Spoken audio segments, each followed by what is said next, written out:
Hello everyone.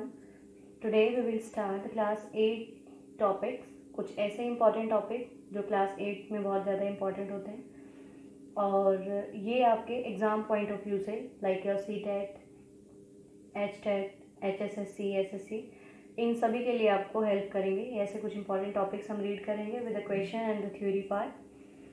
तो start करते हैं हम क्लास 8 के साथ। क्लास 8, इसमें आपके पास सबसे पहले आता है माइक्रो ऑर्गेनिजम्स। माइक्रो ऑर्गेनिज्म जो होते हैं वो कितने टाइप के होते हैं एक बार देख लेते हैं। जैसे कि आपके पास होता है बैक्टीरिया, फंजाई, प्रोटोजोआ, एल्गी। अब ये जो है आपके पास बैक्टीरिया, फंजाई, प्रोटोजोआ और एल्गी, ये बहुत सारे फंक्शंस में हमारी हेल्प करते हैं, हमारे डेली रूटीन में हेल्प करते हैं। तो सबसे पहले देखते हैं कि इनमें से सिंगल सेल और मल्टी सेलुलर कौन से हैं। सिंगल जो होंगे इट मीन्स कि उसमें सिंगल सेल होती है और सिंगल सेल ही कंप्लीट सभी फंक्शन करने के लिए हेल्प करती है। और मल्टी का हमारा ये मतलब है कि हमारे पास मल्टी सेलुलर में क्या होगा कि बहुत सारी सेल्स प्रेजेंट होंगी, हर सेल का अलग अलग कुछ काम होगा और ये उसमें हर एक अलग अलग बॉडी का फंक्शन करने में उसकी हेल्प करेगी। तो सिंगल सेलुलर में आपके पास आते हैं bacteria is a single cell and your protozoa is also single cell, जिसमें सिंगल सेल प्रेजेंट होती है। और अब हम कह सकते हैं कि जो फंजाई है और एल्गी है, this fungi and algae is multi cell. इसमें क्या होती हैं, मल्टी सेल प्रेजेंट होती हैं जिसमें वो अलग अलग काम करने में हेल्प करती हैं। This is multi cell, multicellular organism भी बोल सकते हैं इसको, फंजाई और एल्गी को। अब इसके कुछ फंक्शन देख लेते हैं या इनके कह सकते हैं कि हम यूजेस देख लेते हैं कि क्या क्या यूजेस होते हैं माइक्रो ऑर्गेनिज्म के। तो let us start with uses. First है आपके पास यूज इसका प्रिपरेशन ऑफ कर्ड। जो आपका कर्ड होता है, ब्रेड जो डेली में आप डेली रूटीन में खाने के आइटम यूज़ करते हैं, and cake, these are the things जिसमें हम यूज़ करते हैं इन माइक्रो ऑर्गेनिजम्स का, जिससे उसकी प्रिपरेशन कंप्लीट होती है। सेकेंड वन देखते हैं क्लीनिंग ऑफ द एनवायरनमेंट। जैसे कि ऑर्गेनिक वेस्ट है आपका, तो उसमें वो क्या होता है कि ये ब्रोकन डाउन कर देते हैं, broken down the harmless unstable substances. तो जो भी आपका मटेरियल होगा उसको ये क्लीन कर देते हैं एनवायरनमेंट को, कुछ ऑर्गेनिक सब्सटेंसेस को, जिसका वो छोटा छोटा पीस में या छोटा छोटा काट के, या कुछ जो इंसेक्ट्स हैं वो कुछ उनको ईट करके अपना खाना खा के उसको रिड्यूस कर देते हैं एनवायरनमेंट से, जिससे एनवायरनमेंट क्या हो जाता है, क्लीन हो जाता है। Next is your preparation of the medicine. कुछ ऐसी मेडिसिन होती हैं जिसमें माइक्रो ऑर्गेनिज्म यूज होते हैं, जिनको बनाने में हम यूज़ करते हैं किसका, मेडिसिन में, इन माइक्रो ऑर्गेनिजम्स का। और देख लेते हैं द नेक्स्ट वन इज कि अगर आप एग्रीकल्चर में देखें तो एग्रीकल्चर में ये आपके हेल्प करते हैं फर्टिलिटी को इंक्रीज करने के लिए और फिक्सिंग नाइट्रोजन के लिए। लाइक योर एग्रीकल्चर में जो यूज़ होता है वो होता है बेसिकली फर्टिलिटी के लिए, कि वहाँ से वो फर्टिलिटी को इंक्रीज करता है। और हम एग्रीकल्चर में देख सकते हैं कि ये नाइट्रोजन फिक्सेशन का काम भी ये करता है। नाइट्रोजन फिक्सेशन में हमने एग्जांपल किया था, राइजोबियम जो है वो यूज़ होता है। In the previous class we have done this, कि नाइट्रोजन फिक्सेशन के लिए जो सॉइल से रूट्स के थ्रू अपर पार्ट्स में जाती है नाइट्रोजन, वो फिक्स होके जाती है। तो किसके थ्रू जाती है, राइजोबियम के थ्रू। तो यहाँ से ये नाइट्रोजन फिक्सेशन में भी यूज़ होता है। So these are some microorganism like bacteria, fungi, protozoa and algae. और ये कुछ इनका रोल है, इनका यूज़ है कि आपके किस किस में यूज़ होते हैं। आफ्टर दिस ऐसा आपको बैक्टीरिया का नाम बताना है जिससे जो है, जो आपका मिल्क है वो कर्ड में कन्वर्ट हो जाता है, milk into curd. So that example is your bacteria. एक जो इसको चेंज करता है वो क्या होता है, bacteria. The microorganism use to convert milk into curd, that is bacteria, and the special name is lactobacillus. This is the name of the bacteria जो मिल्क को किस में चेंज कर देगा, कर्ड में चेंज कर देगा. एक आता है आपके पास यीस्ट. यीस्ट जो है ये क्या काम करेगा, यीस्ट जो है that is use in the bread, ये ब्रेड में यूज होता है, पेस्ट्रीज में यूज होता है, and also use in cakes for the production. उसको क्या करने के लिए, वॉल्यूम को इंक्रीज करने के लिए. पहले जो डो होता है वो इतना फूला हुआ नहीं होता, लेकिन उसका जो वॉल्यूम है वो यीस्ट की वजह से क्या हो जाता है, इंक्रीज हो जाता है. उसमें ये क्या होता है कि कार्बन डाइऑक्साइड ड्यूरिंग रेस्पिरेशन होता है, तो बबल्स ऑफ गैस जो है वो फिल हो जाते हैं उसमें, जो बबल्स हैं वो फिल हो जाएंगे उसमें, और जिससे क्या होगा, उसका वॉल्यूम इंक्रीज हो जाएगा with the help of yeast. तो ये किस में यूज होता है आपके पास, in the production of the bread, pastry and cakes. कुछ कमर्शियल यूज़ देख लेते हैं इसका, कि जो कमर्शियल यूज़ है वो क्या होता है. कमर्शियल यूज़ में आपके पास आएगा कि जो प्रोडक्शन होती है अल्कोहल और यू कैन से वाइन एक्सेट्रा, तो इसमें क्या होता है आपके पास, यीस्ट यूज़ होता है. यीस्ट जो है grown on the natural sugar, जो यीस्ट है वो नेचुरल शुगर में भी आ जाएगा. Yeast grown on natural sugar. तो इसमें जो प्रोडक्शन है कमर्शियल यूज़ में, वो किस में यूज़ होते हैं आपके पास, एल्कोहल्स, वाइन्स, एसिटिक एसिड, इन सबको बनाने में.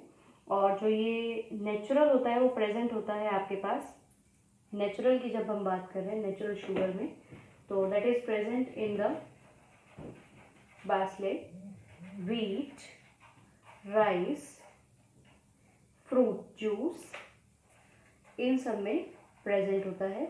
क्योंकि देखिए हमने बोला है कि yeast grown the natural sugar, तो ये नेचुरल शुगर जिसमें प्रेजेंट होता है यहाँ पर ये इसमें भी नेचुरली प्रेजेंट होता है. And now see about the antibiotics. Some of the antibiotics देख लेते हैं. ये भी एंटीबायोटिक्स में कुछ नाम हैं इसके जो एंटीबायोटिक्स में यूज होते हैं. That is streptomycin. नेक्स्ट है आपके पास tetracycline, and third one is your erythromycin. So these are the antibiotics जो यूज होते हैं. फर्स्ट है आपके पास streptomycin, tetracycline and erythromycin, some of the antibiotics. ये आपके इसी में यूज होते हैं. माइक्रो ऑर्गेनिजम्स हैं जो एज अ एंटीबॉडी हमारे हम यूज कर सकते हैं इसे. एंड द फर्स्ट एंटीबायोटिक जो आपकी the most important, that is first antibiotic जो यूज हुई थी, that was penicillin, and extracted by Alexander Fleming. Alexander Fleming ने इसको एक्सट्रैक्ट किया था इन 1929. तो ये आपके पास फर्स्ट एंटीबायोटिक थी पेनिसिलिन. आफ्टर देन हम देखते हैं कि जो आपके पास फीवर होता है दैट इज़ मलेरिया. वो किससे होता है, मलेरिया जो है that is due to protozoa. ये किसकी वजह से होता है, कौन से माइक्रो ऑर्गेनिज्म की वजह से होता है, प्रोटोजोआ की वजह से होता है. And the name is Plasmodium. Plasmodium is protozoa जो कि मलेरिया कॉज करता है. और आपने नाम सुना होगा dengue. The dengue is the basically virus, and cause is by the female Aedes mosquito. Female Aedes mosquito जो डेंगू होता है आपके पास वो इससे फैलता है. And this is due to the virus. Malaria जो है वो प्रोटोजोआ की वजह से, और जो डेंगू है वो वायरस की वजह से होता है. एडस मॉस्किटो जो फीमेल है, ये इसका नाम है मॉस्किटो का. कई बार जो होता है वो एनिमल्स में भी डिसीज हो जाता है. तो एनिमल में हम कैटल की बात करते हैं. बेसिकली जो कैटल में माउथ से रिलेटेड डिसीज होता है और जो फूड से रिलेटेड होता है, these two are caused by the virus, ये वायरस की वजह से कोज होते हैं कैटल में। Mouth and foot disease of the cattle due to virus.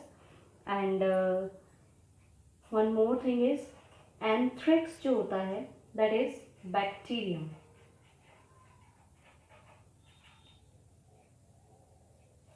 within the human and cattle. Now let us read about some of the preservation techniques. तो preservation जो होती है वो किस तरीके से होती है? देखिए, प्रिजर्वेशन किसी चीज़ को बचाना, लाइक अगर आप किसी चीज़ को फ्रीज कर रहे हैं तो उसका प्रिजर्व होना, उसके लिए टेम्परेचर जो है वो कूलिंग होना ज़रूरी है। Some of the preservatives are use. Preservatives देखते हैं कौन कौन से यूज़ होते हैं। बेसिकली प्रिजर्वेटिव वो होता है जो उसकी प्रिजर्वेशन में हेल्प करता है, उसको बचाने के लिए हेल्प करता है।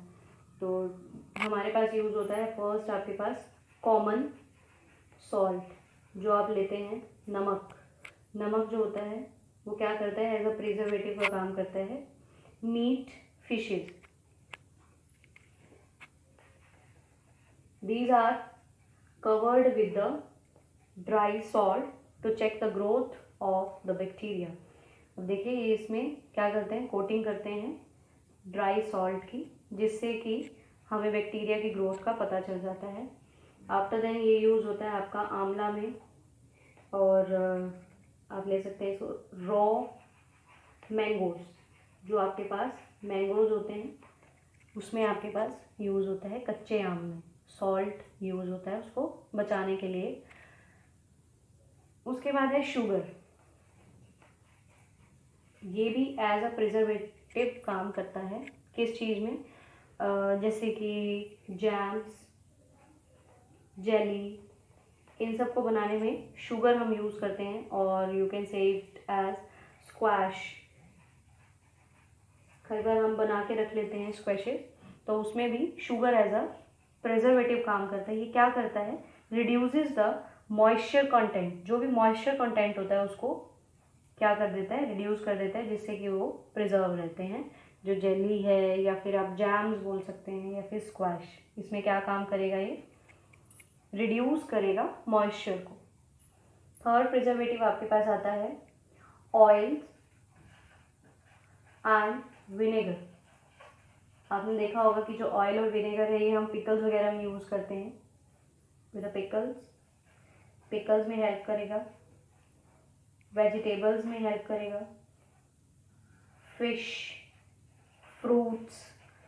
अब ये क्या है कि कई ऐसे होते हैं जिसमें हम ऑयल लगा देते हैं उसमें, या फिर हम विनेगर यूज़ करते हैं, तो वो क्या होता है? हमारा ख़राब होने से बच जाता है। तो this is also use for the preservation sometimes.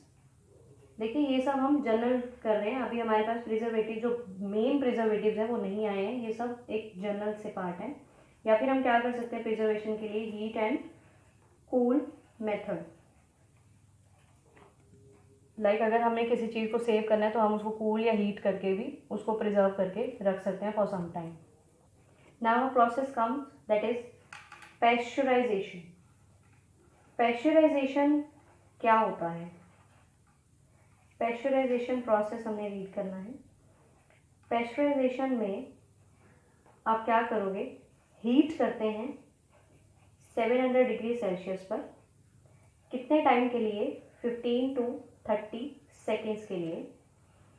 और फिर उसको क्या करते हैं? देन चिल्ड, फिर उसको ठंडा कर लेते हैं। पैस्चराइजेशन इज अ प्रोसेस जिसमें हीट करेंगे आपके कंटेंट को 700 डिग्री सेल्सियस पर 15 से 30 सेकेंड के लिए, और फिर उसको हम क्या कर देंगे? चिल्ड कर देंगे, उसको ठंडा कर देंगे। और उसको ठंडा करने के बाद वो क्या हो जाएगा? एक तरीके का प्रिजर्व कर सकते हैं हम उसको थोड़े टाइम के लिए। And this was discovered by, main thing is discovered by Louis Pasteur. इसी के नाम पर ही इसका नाम रखा गया है। लुईस पाश्चर ने इसको डिस्कवर किया था। Process is known as pasteurisation. इसको पहले हीट करते हैं, उसके बाद उसको ठंडा करेंगे, चिल्ड करेंगे, ताकि वो प्रिजर्व हो सके। तो प्रिजर्वेशन हमारे लिए बहुत ज़रूरी है। फ्रिज एंड बेसिकली उसको बार बार गर्म करना, वो क्या हेल्प करता है, उसकी बैक्टीरिया की ग्रोथ या जो उसमें प्रोटोजोआ की ग्रोथ है या फिर बैक्टीरिया उसमें ग्रो करेगा या यीस्ट ग्रो करेगा, तो उसमें हम उसको बचा सकते हैं। प्रिजर्वेशन जो है आपके पास, वो बेसिकली आपके खाने की आइटम्स को बचाने के लिए होता है।